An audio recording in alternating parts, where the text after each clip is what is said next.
ہے کہ پاکستان انہی قرضوں کے جال میں پھنستا چلا جا رہا ہے جو سی پیک کے ذریعے اس نے لیے ہیں. پھر کہا جا رہا ہے کہ جن چیزوں کے اوپر تحقیقات کا حکم عمران خان صاحب نے خود دیا تھا وہ جب ڈسکلوز ہوئی ہیں تو پتہ چلا ہے کہ ہم تو بڑی بری طرح پھنسے ہوئے ہیں.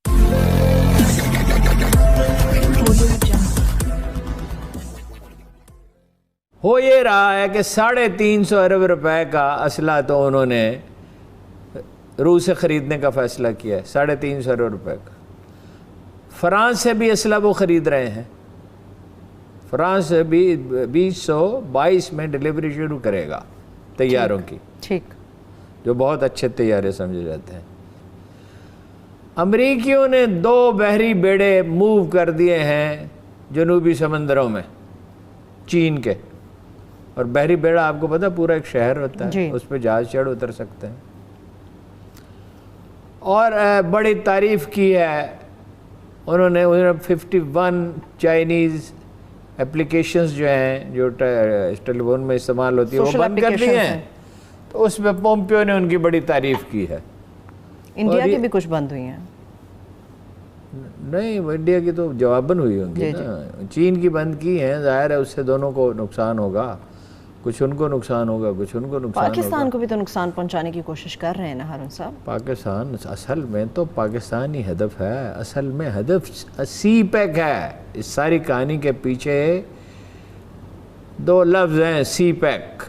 پاکستان کو جو انڈیا پیسیفک یہ جو علاقہ ہے جس میں جاپان بھی ان کا حلیف ہے, آسٹریلیا بھی ان کا حلیف ہے, انڈیا بھی ان کا حلیف ہے, امریکہ کے یہ 4 ملک ہیں, یہ آسٹریلیا تک پھیلے ہوئے سمندروں پہ حکمرانی چاہتے ہیں.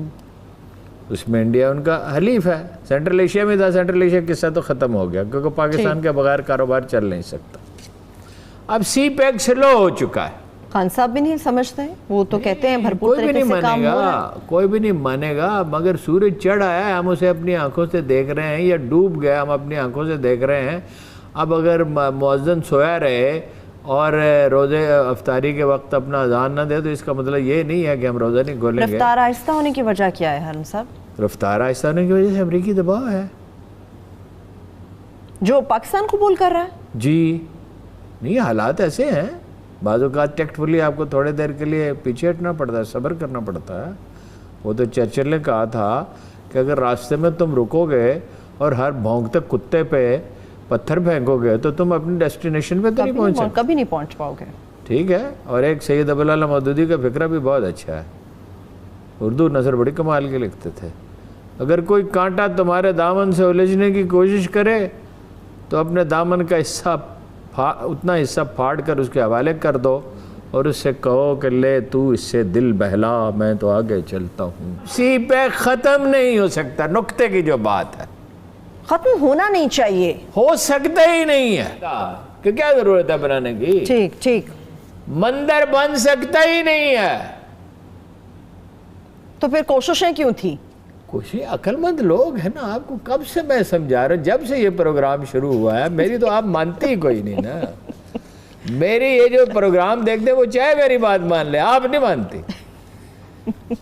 بھائی وہ اسامہ بن لادن کا ذکر کرنے کی ضرورت ہی نہیں تھی, وہ کر گئے. پچھلے ہفتے خان صاحب اپنے ان دوستوں میں بیٹھے, سیاستدانوں سے اور کابینہ سے اور افسروں سے اور FBR سے اور مطالبات سے اکتائے ہوئے جو ان کے اصل دوست ہیں. نے کہا باقی بھی تو کوئی نیک نیت ہو. یہ اپنی کابینہ کے بارے میں ارشاد فرمایا, اپنی ہی کیبنٹ, اپنی ہی کابینہ. اب اس میں ایران کے درد مند ہیں, اس میں عربوں کے درد مند ہیں, اس میں ایک آدھ قادیانیوں کا درد مند بھی ہے, اس میں ہندوؤں کے درد مند بھی ہیں, اس میں انڈیا کے درد مند بھی ہیں, امریکہ کے درد مند بھی ہیں. یہ نہیں کہ سارے اس میں اس کماش کے لوگ پائے جاتے ہیں جو کہتے ہیں بھئی سی پیک سے کیا لینا دینا ہے, امریکہ جو ہے وہ متبادل ہمیں پروگرام دے دے گا. امریکہ تب تو نہیں آیا جب پاکستان بالکل نیچے دب چکا تھا, چائنیز ہماری مدد کو آئے تھے. اور ہارون صاحب سی پیک کو سلو ہونے کا یا پریشر کا مطلب یہ تو نہیں برطانوی اخبار جو دعویٰ کرتا ہے. اس میں پاکستانیوں کو کوئی کنفیوژن نہیں ہے. ہمارا دوست ہے چین, ہمارا دوست ہے ترکی, ٹھیک ہے, اس میں تو کوئی شبہ نہیں. اس میں ہمیں کوئی کنفیوژن نہیں ہے. پاکستان کا مستقبل جو ہے وہ چین کے ساتھ وابستہ ہے. انٹرنیشنل پالیٹکس میں اونچ نیچ آتی رہتی ہے. کچھ وقت کے لیے سلو ہونے کا مطلب یہ تو نہیں ہارون صاحب، پچھلے دنوں برطانوی اخبار نے بھی اس چیز کا دعویٰ کیا ہے کہ پاکستان انہی قرضوں کے جال میں پھنستا چلا جا رہا ہے جو سی پیک کے ذریعے اس نے لیے ہیں. پھر کہا جا رہا ہے کہ جن چیزوں کے اوپر تحقیقات کا حکم عمران خان صاحب نے خود دیا تھا وہ جب ڈسکلوز ہوئی ہیں تو پتہ چلا ہے کہ ہم تو بڑی بری طرح پھنسے ہوئے ہیں. اچھا جی، پھنس تو ہمارے، ان کو کیا تکلیف ہے؟ اخبار کا کام ہے خبر دینا. جی اخبار کا کام خبر دینا نہیں ہے، اخبار کا کام اینگلنگ کرنا ہے. اچھا، یہ ہم نے 50 سال اخباروں میں کام کیا ہے. وہ خبریں حادثے، اگر ٹرین کے حادثے کی خبر ہو تو وہ تو خبر کی طرح ہی دیں گے، اس میں بھی اینگلنگ کر لیتے ہیں. اس پریشر سے ہم کب نکلیں گے پھر؟ اگر یہ پریشر ہے کب نکلیں گے پھر اس پریشر سے؟